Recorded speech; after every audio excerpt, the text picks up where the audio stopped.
Okay, we're here at Fort McAllister in, what is it, Rock Hill? Richmond Hill. Richmond Hill, Georgia. And we had just walked out of the museum and taken a tour of the field, the property of the McAllister family that later on become Fort McAllister.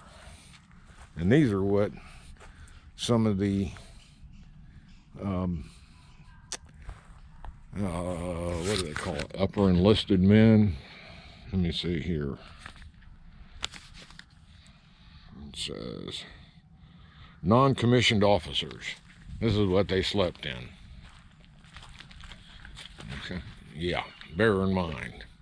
Straw bedding, one little freaking heating stove, which probably kept it pretty warm in here in the winter. But sleeping on straw, no, ain't happening. Ain't happening. No windows, no nothing. This is their windows right here. This is their windows. This crazy thing. Ain't even got glass in it. God. You'd be thinking you're in a coffin when that thing's all closed up at night to sleep.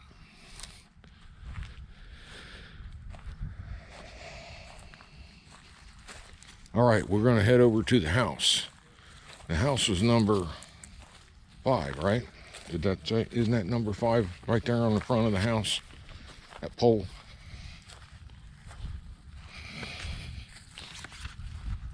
Yeah, that's number 5. Yeah, number 5. Let's see what it says about number 5. Number 5, barracks. A reproduction of a similar building that would have stood here. The barracks mimics the construction style similar to many coastal plantation houses and would have housed officers as well as the commander for of the fort. The current house is a cement tabby construction. However, the original constructor was wooden and oversaw operations for this portion of the plantation were before the war. From this point, a rubberized trail starts from the porch of the barracks. Follow this trail to number 6. Okay, so that must be right there, the trail. Can we go inside there? I don't know. I guess we can open the door and try.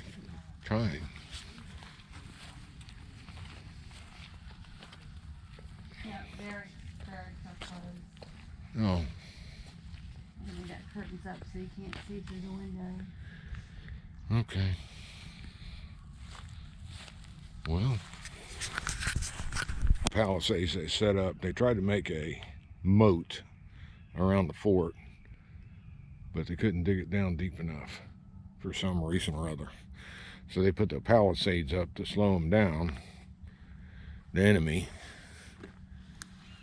in the moat. That way, if they tried to attack at night, they'd all fall on the frickin' palisades and pretty much kill themselves.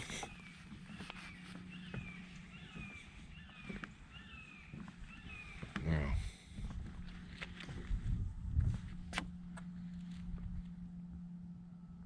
Yep.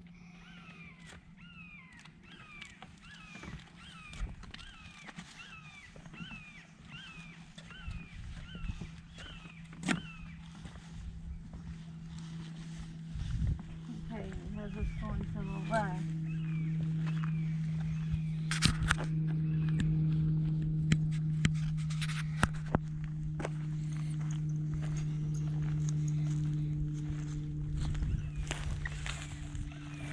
I'm trying to get a closer shot of that cannon.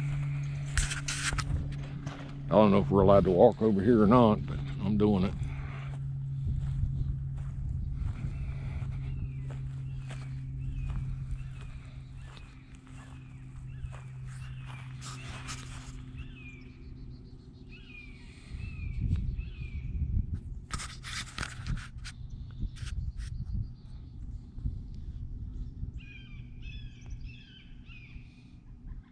I hope I'm getting that cannon because I can't tell.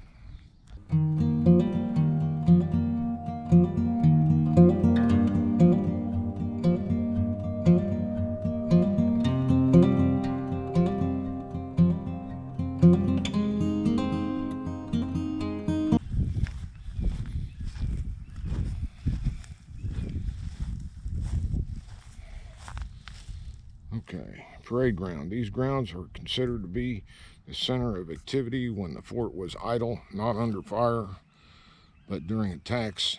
This open area could be a dangerous place. At the peak of operation, the garrison held nearly 300 men. However, that number had decreased to about 155 by the Battle of Fort McAllister on December 13, 1864.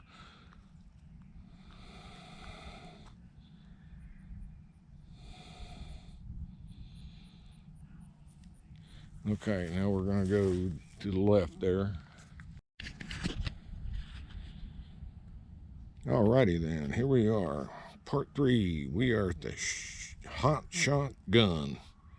This 32-pounder gun was designated to fire heated cannonballs at wooden ships to set them ablaze, turning it into a very effective weapon. The gun is a smooth bore and is typical of the 32-pounders that were originally placed in the fort. Proceeded. Okay,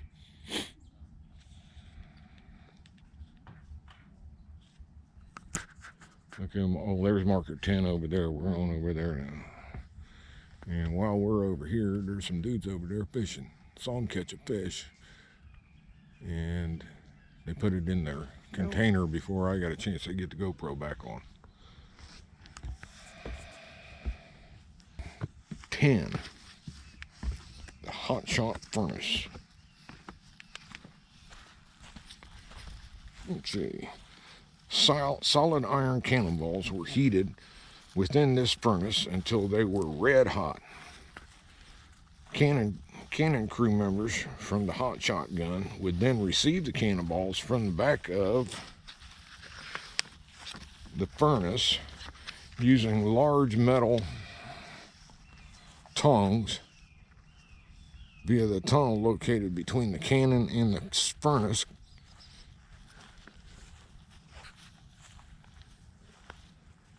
Via the tunnel. Hot shot furnace. A hot shot oven was used to heat cannonballs very hot to set fire to a attacking wooden gun. Oh, check this out. Then they take them out of there, Deb. In there they would heat them. All right, and there they would heat them. Yeah, and then they take them over there. And then, well, let me get some video here. Looks like it's still, shoot, it's still recognizable.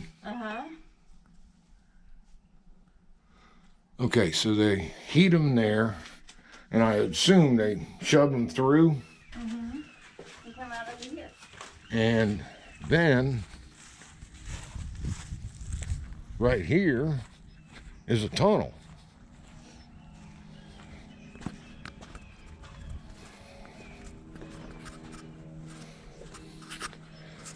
And then when they're heated up down there, they come out here. Whoa! It's dark in here. Should turn my flashlight on.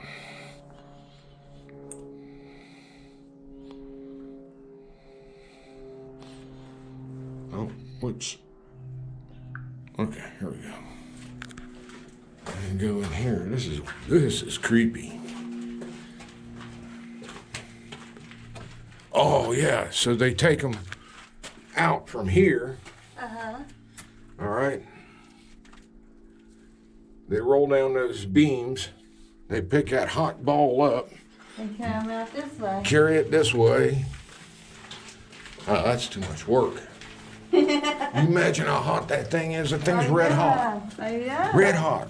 I know. Bring it out here and put it in the cannon.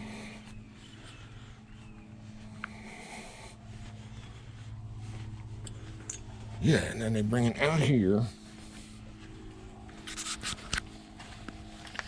carry it. They come out of there. Yeah. And then carry it around to there. No. No, it comes out of that. They come out of that tunnel right. There's another tunnel right there. Yeah, it's all closed off nowadays. Yeah, they closed it off nowadays, but it would come through that tunnel to here, because that's too far to come out. Yeah. Yeah, that's closed off over there.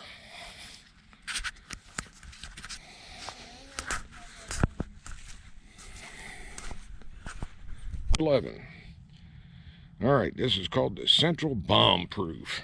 All right, we're gonna. Oh, I didn't bring a flashlight. I wish I'd have brought a flashlight. Anyways, this structure. I'm gonna read this before we go inside. We can go inside. This structure was used as a hospital and supply area for most of the war, and most men admitted were either stricken with malaria or suffered burns from operating the cannons and explosive materials. Officers would sleep inside this structure in the event of an imminent naval assault, preferring its relative underground safety to open spaces around the barracks and huts. Enter the bomb-proof and look around. Be careful of low beams as you explore the building. Okay, here we go. Now let me get my phone turned on again. Let's see if I can put this in my other pocket. All right, here we go. Are you ready, people? Here we go. Get the phone going here. Kind of slow this morning. Afternoon or whatever time it is. Come on. Flashlight on. I think it is on. Yeah, it's on. Oh, it's got lights in here, but I still can't see. I'm blinded from the daylight outside. Oh, boy, boy, boy. It's going to take a minute. It's to take a... Oh, man. This is like a mini underground. Makes me think of... well, you look at the beams they use to hold the dirt up. Big old beams there. Man, they must have had some really... I wonder how long this took to build this thing. Yeah. You know, you have to think about it. Yeah. Because they had to waterproof this too for tar. Right, because it's underground. Yeah, you know, and that means make their own tar and everything. You know? Run electricity? Well, there wasn't no electricity back then. Well, that's true. Everything candle powered. Yeah.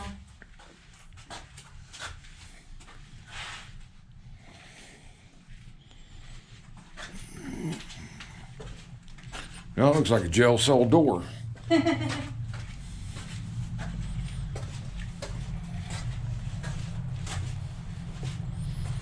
look like we're ghost hunters here. I know.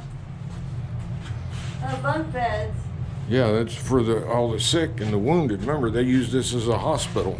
Wow, all the way down, huh? I know. There's that a mirror down there. No, it's open. Okay, maybe that first section we was in, maybe that was the doctor's quarters. Oh.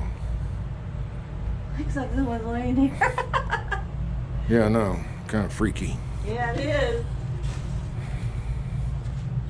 Freaky and creepy all in one. Ooh, Halloween night.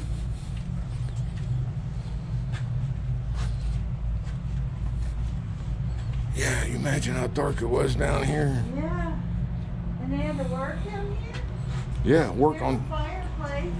work on the people that are sick. Here's a fireplace. Yeah. Work on the people that are sick. You know? Oh man. Definitely creepy.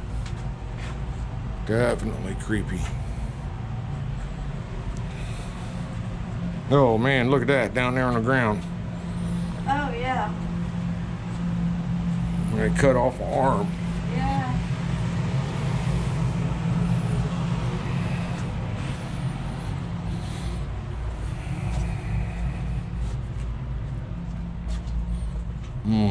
Man, early America days. I'll tell you what, some gloomy stuff.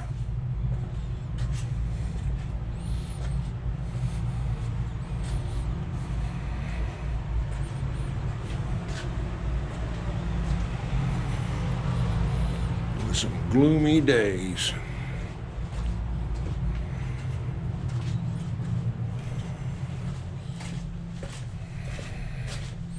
This is unreal. This is really worth to come and see. Yeah. All right. Did we go in this way before? No, you go to the right. Go up them steps there. That's the next. And then here's a little story about some cat that got killed. I guess it was a mascot. Mm-hmm. And Tomcat, Garrison mascot, yeah. yeah, he got killed in the war, and they even told General Beauregard and put it in his report. Must have been some hellaciously loved cat. All right, now we're going up to parapet, whatever that is. During a bombardment, one of the guns on the parapet was struck by a shell fired from a Union vessel, causing the piece to explode. A large metal plate from the gun struck the fort's first commander, Major John B. Galley, who was killed instantly when it removed the top half of his head. This position was filled by Major George W. Anderson. Yeah, wells right there.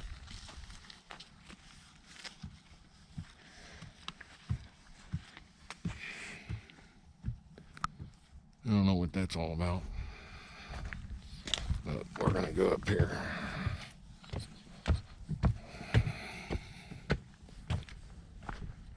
And I guess some bad explosion happened up here.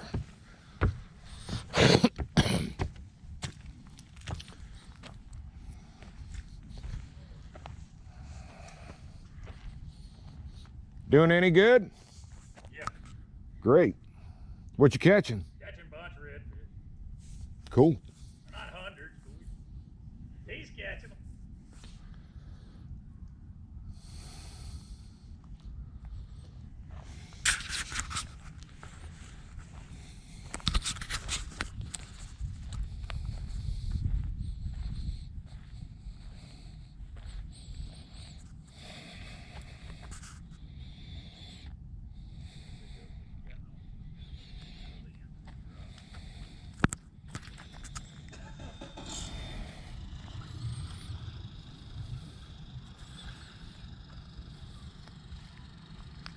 Oh, I didn't get that first little sign there. I was more interested in them guys fishing.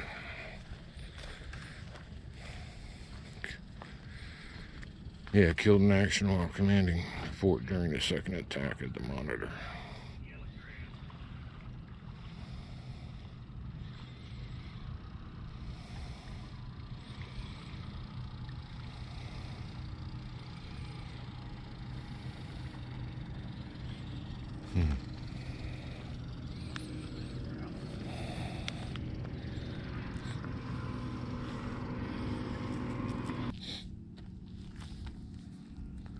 A point opposite this marker.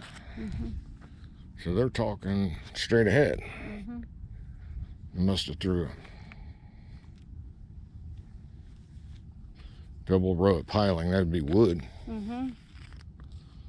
Okay, so this is Station 13, sharpshooter. During one of the naval assaults, a federal ironclad took up position on the opposite side of the river. In response, volunteer sharpshooters took up position on the opposite marsh to harass the ironclads by firing at the open gun ports. The ironclads reacted to this by firing grape shot into the marsh to dislodge the sharpshooters. One naval officer was wounded by the sharpshooters when he stepped on the deck to observe the bombardment.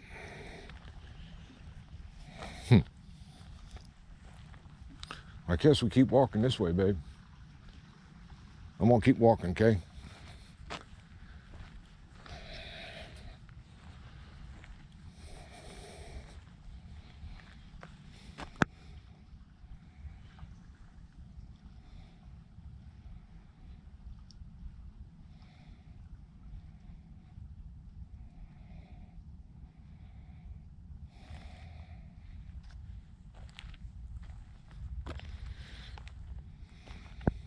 There's that cannon again.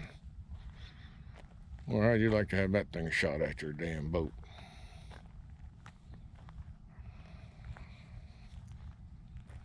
All right, here we go to step 14.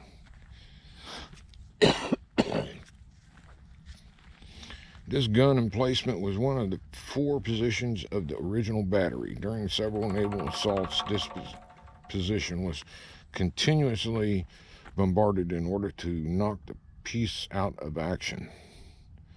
While it was struck on several different occasions, any damages would be fixed virtually overnight by the Confederates. Wow, there's another cannon. That thing looks like it's bigger than the other one. What?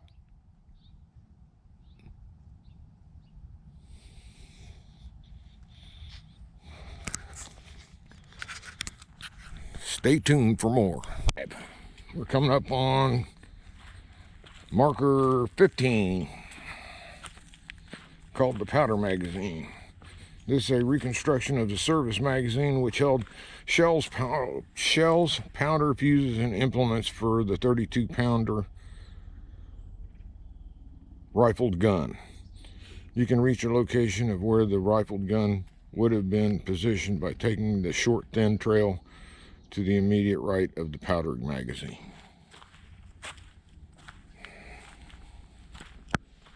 Okay.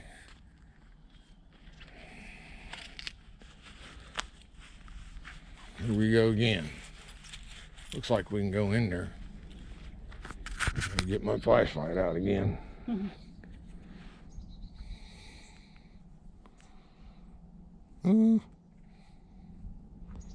Oh, there we go. Flashlight. Here we go. Flashlight's working.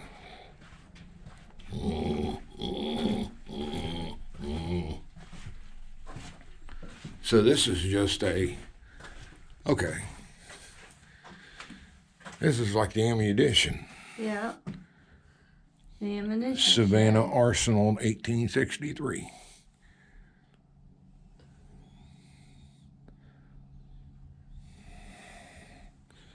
Reconstructed.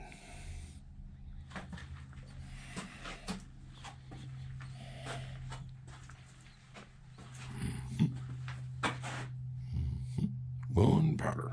Wow. Gunpowder. Cakes and cakes of gunpowder. Mm-hmm. Wow, there's a light bulb there. With electric on. I know, I wonder where the switch is at. Probably hidden in a spooky corner. Oh, here it is. I don't know if I should turn it on or not. Try it. Nope, it's not on. Maybe light bulbs burn out or electricity. Yep. Well, I got a feeling being it's the middle of the week, they don't have a lot of it going on. Well, that's cool. It's still Okay, cool. here's 16. Okay, now we're coming up on number 16. Whoop. Eastern Bastion. Let's see what it says here.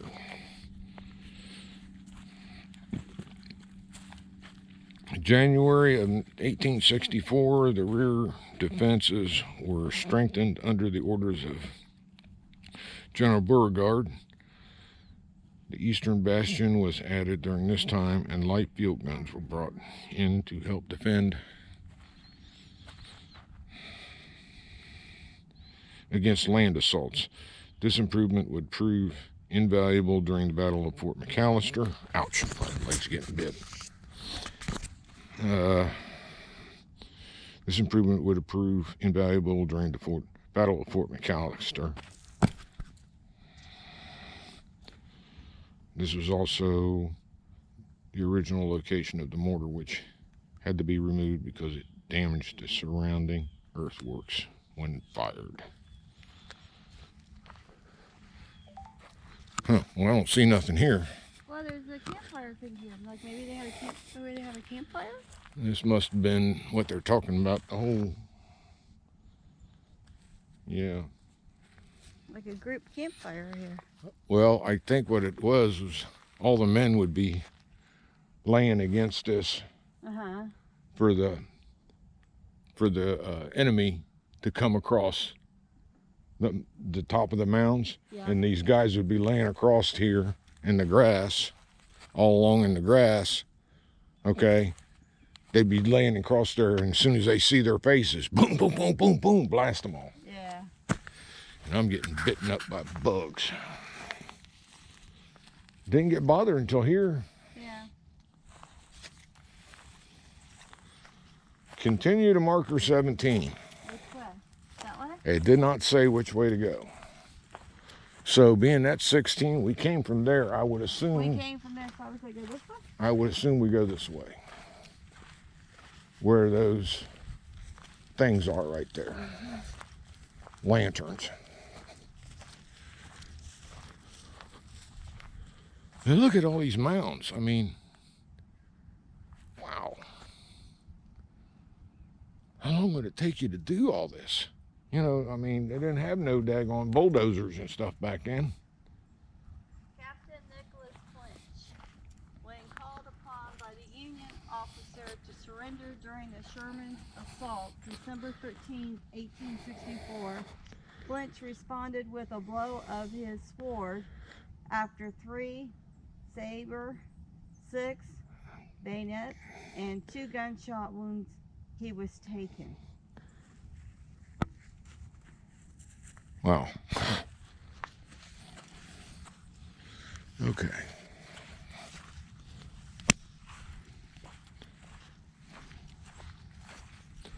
So I guess it really wasn't a fort, it was just a dugout area, you know? Okay, here's 17. 17, the Sally Port. The Sally Port allowed easy access for supply wagons and heavy guns to the interior of the fort. During Sherman's assault on December 13, 1864, the Sally Port was filled in by branches and brush to slow down the enemy. However, this was one of the first locations the Federal forces were able to break through upon reaching the end of the Sally Port. Okay. So I guess the enemy come through here.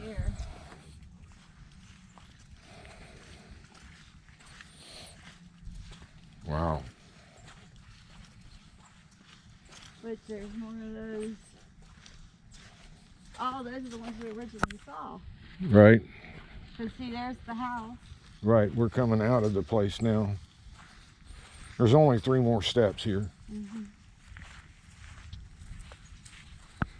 We're coming out of the fort. So that was the entrance to the fort there. So the fort wasn't really like a fort like we saw on, what was that comedy TV show? Yeah. Anyways, it wasn't a fort like that. It was just a dugout piece of land. That's all it was.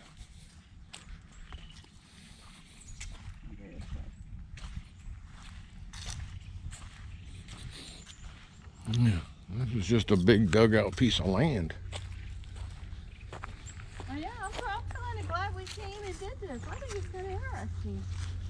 I've never seen a Civil War, you know, fort before. Okay. Was that 18 back there? No, it's 17. We're coming up on 18.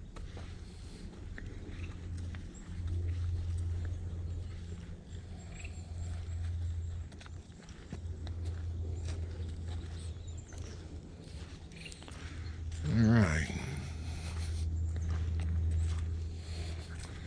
So far, we've been here almost an hour. And we still got to do bike paths and stuff, because I remember seeing the sign for bike paths when we walked up to the museum. Museum was pretty cool, but not, a lot of relics in there, but mostly Civil War stuff everybody's seen if they've been to any kind of Civil War museum before.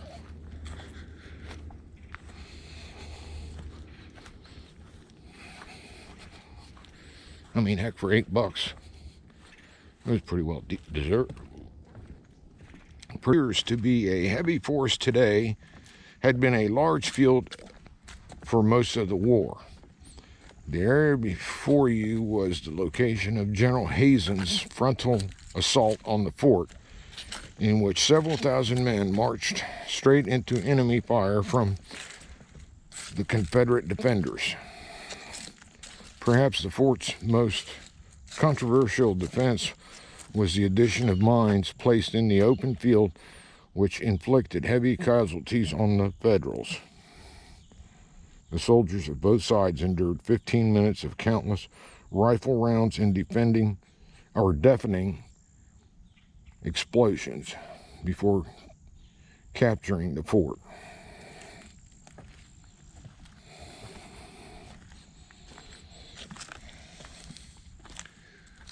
Okay, so right in here was where they used to have mines, land mines. Yeah, they mines. Yeah, because that's a hill. Yeah. That's a hill. Yeah. That would have protected the. Yeah, that would have been all a part of the land that protected the fort. And then this is where all the battlefield cries. Whew.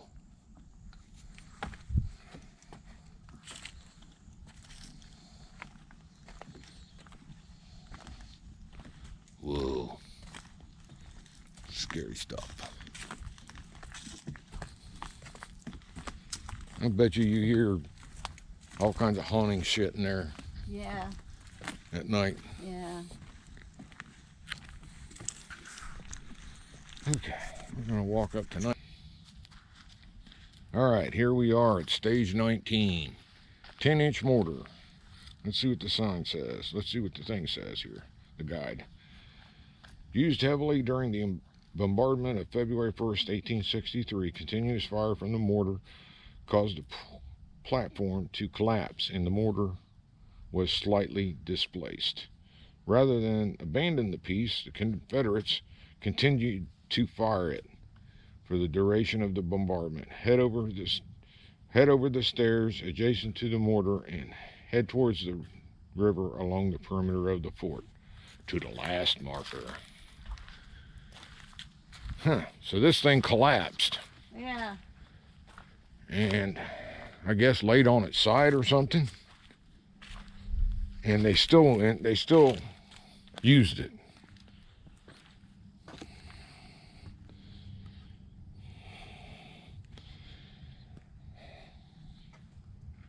Well, I guess back then there wasn't no trees here. So either the men were coming from there or, well, it doesn't matter. You could have taken this thing and flipped it around. You know? Well, maybe they were coming from all directions, right? Yeah. You know how many men there were? Yeah, and you don't really know which way they were coming. I mean, I imagine the way it's standing out, if they were over there, they'd be goners. If they came from over there, they'd be goners. Just flip that thing around.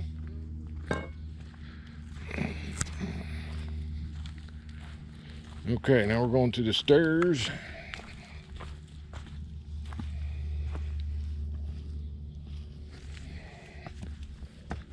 Ooh, The stairs are kind of need rebuilt.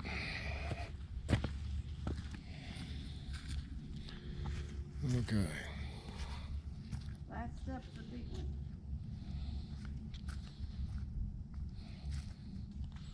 So here, shoreline.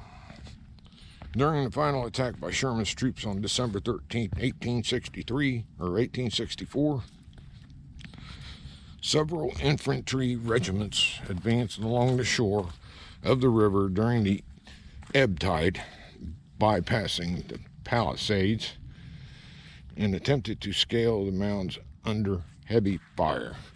According to the accounts of both commanders, Major Anderson and General Hazen, the 47th Ohio were the first to enter the fort and place their flag. The sheer amount of Federals climbing the mounds on every side forced many of the remaining Confederates to retreat into bombproof, where they were eventually pulled out by the enemy and forced to surrender.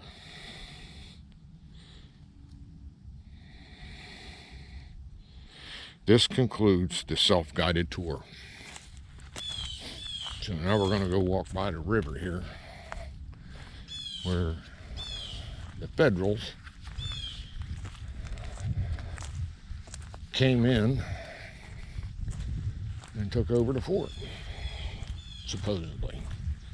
But with all that cannons there to protect the water, I don't see how they could have got in without getting blowed up. I don't know. Just outnumbered, I guess. Hey, here's the outside of the fort, where all them giant wooden spikes are protecting it. But you know, the way they got it made, you can just walk in between them. You wouldn't be falling on them. Yeah, they're not that close together, are Yeah. they? Unless over time they've spreaded them. Well, I think those are reproductions. I bet you the real ones We're closer were together. made out of trees like this one here.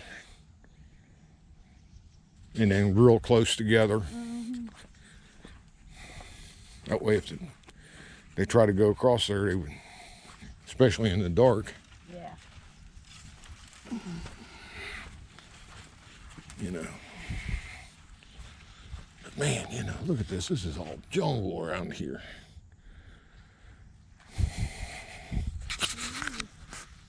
That's why I can't believe that the Federals, because the Federals are all from north, I can't believe that they overcame all these southern people, because these southern people would be used to living and working in the jungle and surviving it and everything.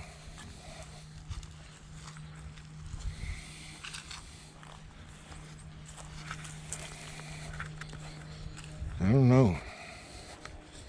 I think the Southerners were just outnumbered, if you ask me. They're just flat out outnumbered.